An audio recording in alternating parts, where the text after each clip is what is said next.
Bonjour à toi cher aventurier des internets et bienvenue sur Cogite. Ici Guillaume pour une nouvelle chronique Cogite. Et tout d'abord, si tu fais partie des 75% de personnes non abonnées en train de regarder la vidéo, n'hésite pas à t'abonner, à mettre la cloche pour ne rien rater et à venir tous les dimanches à 10h pour une nouvelle vidéo. Alors aujourd'hui, je vais te parler de quelque chose qui n'a jamais été tant d'actualité qu'avec la fermeture des lieux de rencontre tels que les bars, les restaurants, les cinémas, les salles de sport et finalement l'impossibilité de nouvelles rencontres. J'ai nommé les sites et applications de rencontres.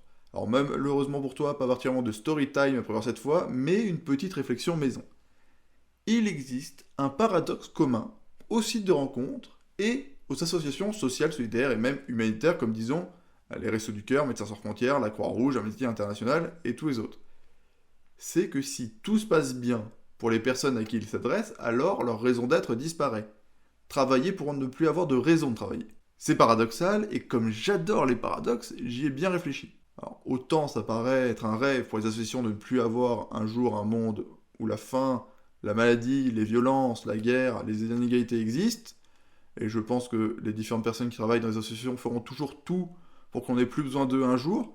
Finalement, le paradoxe, dans ce cas-là, il n'est pas bloquant, et du coup, il n'est pas très intéressant pour la réflexion. Mais, pour un entrepreneur de la rencontre, un entrepreneur de l'amour, la joie, le bonheur de sa clientèle, c'est la disparition de sa clientèle, c'est le cauchemar. Mais alors, que peut-il faire? Comment peut-il continuer de gagner de l'argent? Comment peut-il t'aider à ne pas trouver l'amour tout en te poussant à lui faire suffisamment confiance pour revenir sur l'application? Très bonne question, Jean Timothée. Et après mes recherches et ma réflexion, il y a 4 points qui ressortent sur ce que les sites de rencontres cherchent à faire. 1. Ils cherchent à te comprendre, à t'analyser, à t'attribuer un score de désirabilité pour te classer dans le catalogue et savoir qui te proposer et à qui te proposer. Le 2, c'est de proposer à chacun un mix entre des gens avec un score de désirabilité proche du leur et énormément de personnes plus attractives. Le but, c'est de te permettre de matcher tout en t'affichant en continu des profils attractifs, et que du coup ton cerveau fasse le lien entre des gens très attractifs qui te plaisent beaucoup et la possibilité d'avoir du succès, d'avoir des matchs. Le 3, c'est de te proposer un panel infini de profils, pour te laisser penser qu'il y a toujours une chance de rencontrer quelqu'un de plus. Parce que même en rencontrant quelqu'un de bien avec ça, s'il y a le moindre problème, mais comment ne pas penser qu'il y a quelqu'un de mieux qui t'attend juste un swipe plus loin sur l'application? Et du coup, tu as envie de revenir. S'il y a un problème, il suffit de retourner sur l'application. Et le point 4, c'est tout simplement qu'ils vont booster ton ego en te rappelant chaque jour que tu as été liké, qu'il y a des gens qui t'aiment, qu'il y a des gens à qui tu plais. Alors, a priori, tu n'as pas croisé ces fameux profils quand tu as swipé infiniment. Ou alors ils faisaient pas partie des gens qui te plaisaient. Mais tu peux quand même payer pour voir qui sont les gens qui t'aiment, qui sont les gens à qui tu plais. Et qu'on ne t'affiche pas parce que visiblement ils ont un score inférieur au tien.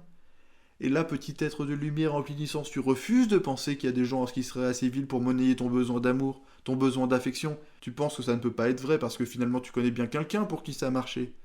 Et je ne peux qu'admirer la pureté de ton âme innocente et même de l'envier. Mais pense-y, finalement, est-ce que ça serait ça pas ça la meilleure pub pour cette application pour qu'elle te donne envie de revenir? Apporter la preuve de son efficacité par l'exemple. Parce qu'avec les quelques petits échecs de profilage de l'application, qui vont aboutir à des couples, tu as le droit de croire que tu as toutes tes chances. Alors tu reviens encore et encore, même quand les dates et les couples que tu as eu grâce à l'appli ne se sont pas bien passés. Est-ce que je suis cynique? Oui, sans aucun doute. Est-ce que c'est un effet secondaire du réalisme? Oui, apparemment. Est-ce que j'espère que tu trouveras quelqu'un et que tout le monde sur cette terre rencontrera son âme sœur? Oui, de tout mon cœur. Bref, je pense que tu sais tout sur cette nouvelle chronique, alors n'hésite pas à partager, à t'abonner, liker, mais surtout à te rappeler que les gestes barrières et le vaccin sont le meilleur moyen pour que les bars, restaurants, musées et tous les lieux de rencontre possibles rouvrent. Alors protège-toi pour avoir à te protéger en rentrant de soirée dans quelques mois. Merci à toi pour ton soutien, à bientôt, salut!